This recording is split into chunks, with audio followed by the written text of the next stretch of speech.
How's it going, everyone? Welcome back to the channel. After holding multiple free agent workouts and being linked to probably 10 to 20 different players, the Lakers finally did officially add their 14th player, and that player happened to be one that nobody expected, with that being Austin Reaves.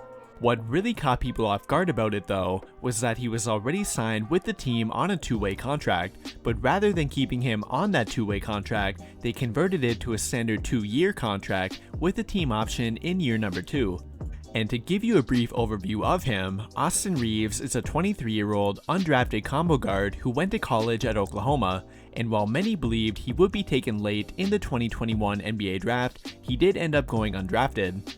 Although he did not remain available for very long, he was able to reach an agreement to join the Lakers only hours after the NBA draft concluded, and even though they did not have a single pick in the NBA draft, they obviously had their eye on him, which led some to believe that they were in contact with him even before the draft began. There were even rumors that he and his agent told teams they did not want to be drafted late in the second round and rather preferred to go undrafted. And while I can neither confirm nor deny any of that, it obviously has worked out in his favor. He is quickly becoming a favorite of the franchise and has reportedly caught the eye of both team personnel and from players on the team, which is what led to him being promoted from a two-way contract directly to their actual 15-man roster. He may not have had all that great of a performance during Summer League, but he reportedly played very well during their minicamp held by LeBron in Las Vegas. According to The Athletic, Reaves was able to impress the team throughout the offseason and even had a good showing during minicamp. The veteran players on their team have apparently taken a liking to him and have been calling him their rookie. And as their rookie, they reportedly had him running some fun-loving errands throughout the weekend in Vegas. Clearly, he has become well liked by the team, and between that and his youthful energy, it did make sense for them to add him to their 15-man roster. Even though there were definitely better and more proven free agents available compared to him, I do see where they were coming from here. They have tried to create a balance between veterans and young players on their team, and they may have felt that they needed more youth to maintain that balance. Back when they let Jared Dudley go, he claimed that they were trying to go in the direction of getting younger, and although they immediately went and signed both Rondo and DeAndre Jordan after letting him go, adding Reaves to their team does finally back up that claim. He will now join Anthony Davis, Kendrick Nunn, Malik Monk, and Talen Horton-Tucker as part of the under 30 years old crew on their team, and what's funny about that is with him being 3 years older than Horton-Tucker and only a couple months younger than Malik Monk. And to give you a little more perspective on that, Malik Monk will be entering his 5th year in the NBA, and THT will be entering his 3rd year in the league, but Reaves will only be entering his rookie year. That is the difference between being a one-and-done college player and being a 5-year college player like Reaves. But anyways, looking beyond where he came from and why they might have picked him to be their 14th player, what can he actually offer their team? And well, other than being the rookie errand boy for the vets, he can provide them with a little more depth at multiple positions.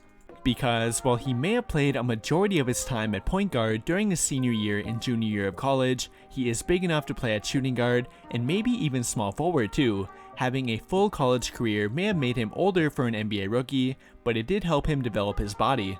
He actually measured at over 6'5" according to multiple different NBA draft websites, and he comes in at over 200 pounds. He may likely surprise you with how big he is, and especially for a point guard. And while he may not be the 3-and-D wing player that many of us wanted them to sign, at the very least he is big enough to play on the wing, though he does have a long way to go in terms of actual development. He had a somewhat underwhelming performance during Summer League, which left many wondering why he was picked to be added to their team, but if we look at the bigger picture here, he does have a lot of potential for an undrafted player. We already talked about how big and naturally built he is for a point guard, but with that, he is very fluid on the court for his size, and if he were able to develop his game, he would make for a very intriguing NBA player, and we already know how much the Lakers love attempting to develop players like that. Not only are they trying to do that right now with Talen Horton-Tucker, but if you need any more proof of that, look at what they have done in the past 3 to 5 years alone. Players that they have taken late in NBA drafts and then develop include Kyle Kuzma, Josh Hart, Thomas Bryant, and more.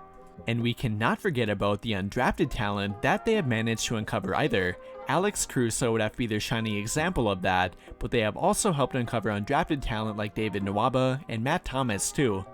They have been notoriously well known for finding hidden gems and helping them develop into legitimate NBA players, and Austin Reaves could very well be their next project player. He comes off as a very confident player, and that was something that caught their eye with Talen Horton-Tucker. They seem to really like late round and completely undrafted players who have that kind of chip on their shoulder, so while Reaves may not be a huge contributor to their team this year, he may very well be a part of their franchise for years to come.